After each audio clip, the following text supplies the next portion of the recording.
今日要分享嘅係一樣可以用嚟做好多小菜嘅絲瓜，大部分廣東人廣稱佢為勝瓜，皆因順德、中山等地方嘅人絲與書係近音，因此取書音嘅反面，用勝嚟代替書音。而南海番禺、廣州讀音絲與僵屍嘅絲係近音，所以當地亦有人跟住叫佢為勝瓜。我並唔係賣廣告，今日就用勝瓜及異常簡單嘅食材嚟做一個非常簡單美味嘅小菜——勝瓜扒豆腐。大家好，我係Eon。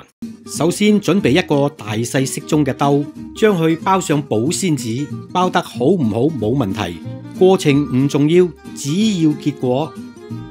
接落嚟需要雞蛋3粒，2粒全蛋，1粒只需要蛋白。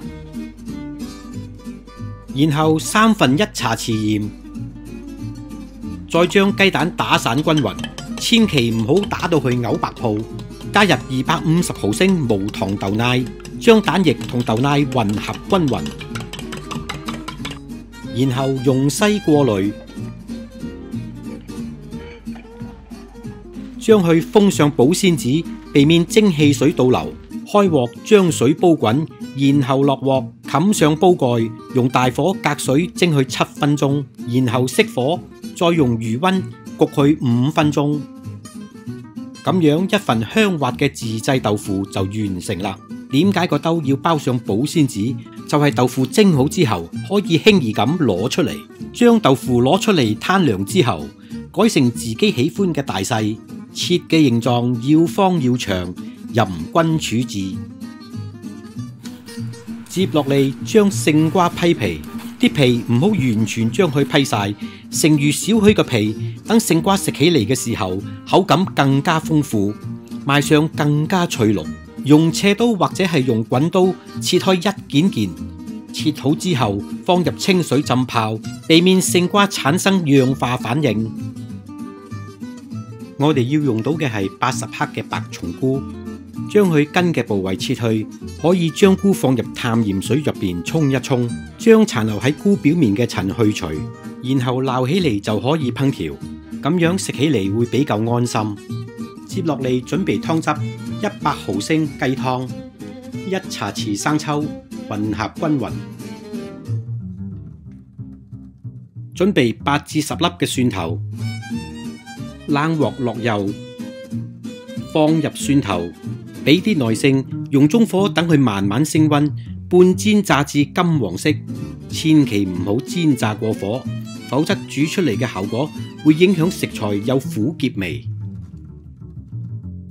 無需要洗鑊，將豆腐拍上薄薄嘅生粉，用炸蒜頭剩餘嘅油，同樣地用中火將豆腐煎炸至金黃色。拍上生粉嘅好處就係能夠讓豆腐煎出嚟嘅色澤金黃，容易掛上湯汁。想要好味加美味，就用花生油啦。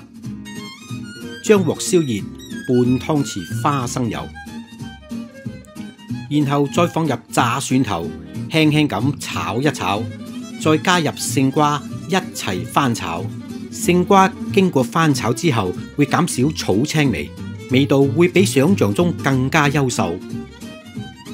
加入半茶匙嘅蠔油，翻炒均勻，然後再加入100毫升已混合好嘅雞湯，1/4茶匙糖。燜嘅時間就由你自己決定。要勝瓜腍一啲嘅話，就燜耐些少；想要食爽口嘅，就時間縮短。然後加入豆腐，再加入白松菇。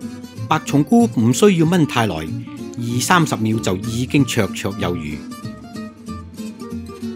加上幾滴老抽嚟上色，讓湯汁睇起嚟更加出色。冇需要加生粉水埋芡，因為勝瓜本身含有植物黏液。用大火將湯汁收乾，等湯汁收至濃稠，掛滿食材。最後賴上半茶匙優質麻油，等佢香上加香。然後起鑊上碟。擺喺眼前嘅係入口嫩滑、賣相金碧相輝嘅小菜一碟，你又將會點樣呢？當然係訂閱、點讚、評論同分享啦！